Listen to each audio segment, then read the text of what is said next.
Istuti Savatumini. Today, our adjournment debate on the 1983 July, the Black July riots.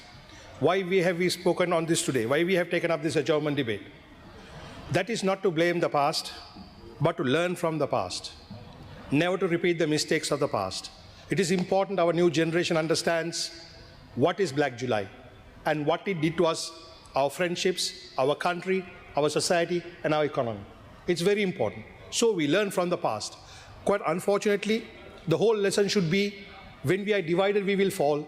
Unity, we will stand, regardless of race, religion, or any other reason.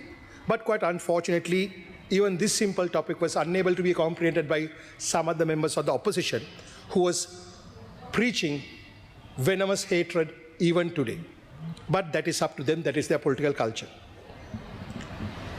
Honorable Chairman, no person is born a racist. No person is born hating another person's race or religion. Hatred is taught. It is learned. Because people are born with natural feelings. Love, compassion, brotherhood. These are the things which are natural to a human being. That's how we survive for thousands of years. Unity, that's how we survived. But hatred is being taught for political reasons. Racial hatred especially. Talking about Black July, we have to learn it.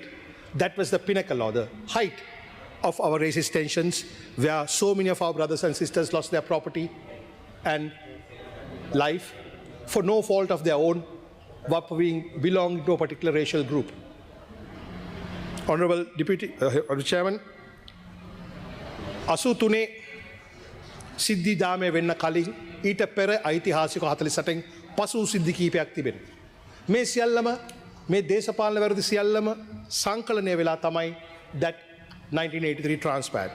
I was only 11 years of age when that happened, and I lived in Kalubowila. And as a young boy, what I saw should not be seen by anyone. On that fateful day, first it was a rumor saying that LTTs coming to Colombo to attack us. Remember, at the time there was no social media, no mobile phones, only land phones were available. There was a rumor that was being spread like a wildfire, and only in an organized manner.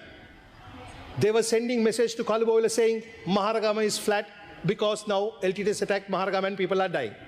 So people in Kalubowila will panic. But to Maharagama they have told, they have destroyed Kirlapan already. Now they are coming to your village. How did this organized rumor went about? How did this organized rumor went at a time there was only land phones, no mobile, no Facebook? State-sponsored, that's my answer. Those rumors were state-sponsored. When after 13 soldiers died on that fateful day, this government, JR's government, at the time, deliberately waited for 2 days without activating the police, allowing people to run riot. So that's why I say J.R. Jayawardena's government was a terrorist government, and it was state-sponsored terrorism of the highest order, this attack. And I remember the Tamil people who lived among us lived with no fear. I mean, our cultural identity, our friendships are all based on this. As a child, the first time I remember Sukiri, or the sweet, was when I was in Jaffna. That's how I remember Jaffna. For the first time in my life, I ate idli, and that was in Kandy, Uncle Ganeshan's house, when we were watching the Kandy Perahara.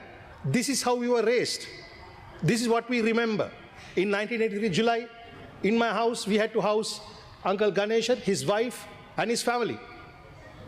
And inside our rooms, when they were seeing other places being burned down, they were in tears, in fear of their lives. Remember, the Sinhala people or the Sri Lankan Colombo people, they stood by, but the state-sponsored terrorism went on. My grandfather, Alfred Perra, has been living in Kalubowila from 1920s. On that day, I was standing with my grandfather on the side of the road, only about 100 meters to the Kalubowila hospital. Some people came with electoral registers in their hands, so my grandfather told me. They were asking my grandfather, who are you? Are there any Tamil people living in this house? And they had lists. Remember, these are not the time you had WhatsApp. So how did those goons get all this information? State-sponsored electoral registers. And the villagers came and said, this is Alfred Perra. He's a Sinhala man. There are no Tamils living in here. While we had 8 to 15 inside our own house. That's a different matter. So this is why I said this thing was sponsored by the then UMP government and no one else. Thereafter, we remember, we had to get them out of the country.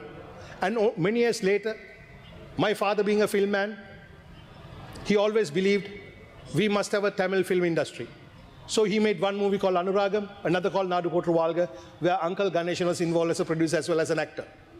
Only much late in the 1990s, I realized that Uncle Ganeshan and them who lived in our family is actually Honorable MP Mano Ganeshan's parents. I did not know that. Only in the 1990s late, I realized I've spoken to him. This is how we looked after each other. And at the same time, there was a great filmmaker called Venkat. We call him Uncle Venkat. He spoke about it. He's the man who made Siripatula, a movie about the Buddha. My father told him, you're in Piris Road, number 15. Venkat, don't go out today. Today seems to be a little unsettling. You better stay with us tonight. He said, this is my village. Why should I fear? I'm the man who made the movie about the Buddha. Who will touch me? Only 15 minutes later, we got the message. He was burnt alive inside his own vehicle. And so we have suffered enough. We have seen enough blood, enough sweat, enough tears, and this should not re-happen again. And so much so that I, Harshan Nanakaram, in the Ministry of Justice, there's a section of my ministry I like the most. That's my section on national integration. This is where we work about missing persons, bringing back people together, Office on National Unity and Reconciliation. In order to check on the missing person situation, our government has spent 375 lakhs. Right now, there are 75 members in 15 panels working to identify what happened to these missing persons. Not only in the north, what happened after 2000, but even in 88, 89. So in the entire island, we want to find out and bring closure to these people. So as the Minister of Justice, I'm glad that I'm here today. So I shared my personal experiences.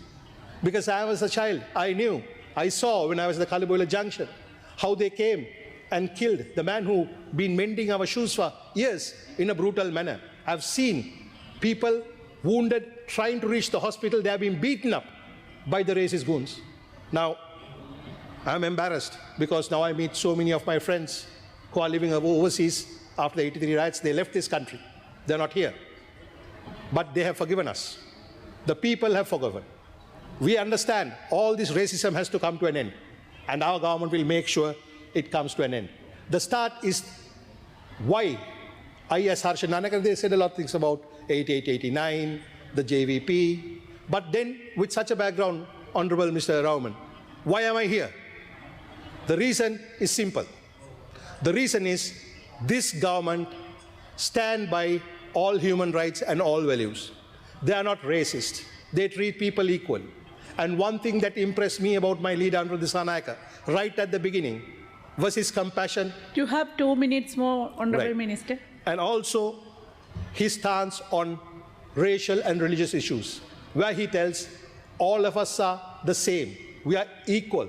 We may be different, but we are equal. I'm glad I'm part of the government to bring that dream to a complete success. If you look at how our president's ratings in the recent social researchers, his popularity is the highest in Jaffna, the north, as well as in the Malayalam community. So therefore, I think we are doing the right thing without being racist. However, what I would like to say, we should not make the mistake. We have to understand we were wrong. 1983 July was wrong. That's why this country suffered well over 30 years. And believe me, when you fight for well over 30 years, it takes more than just one provincial council election, more than laws or anything to build trust. That trust can only be built with compassion, love, and brotherhood, and believing in unity. I will finish off by quoting Psalm 133.1. How good and pleasant it is when God's people live together in unity. That's how God created us, to be united. Why?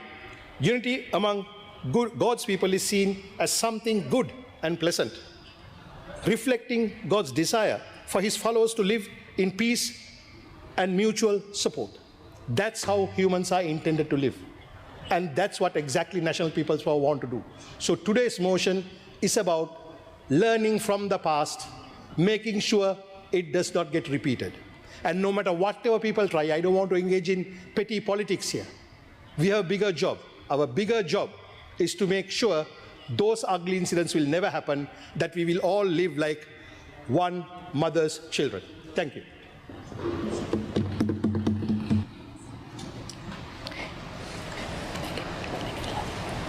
ඒ අනුව පාර්ලිමේන්තුව 2026 ජූලි මාස 24 වෙනි සිකුරාදා පූර්ව භාග 9:30 දක්වා කල් තබනු ලැබේ.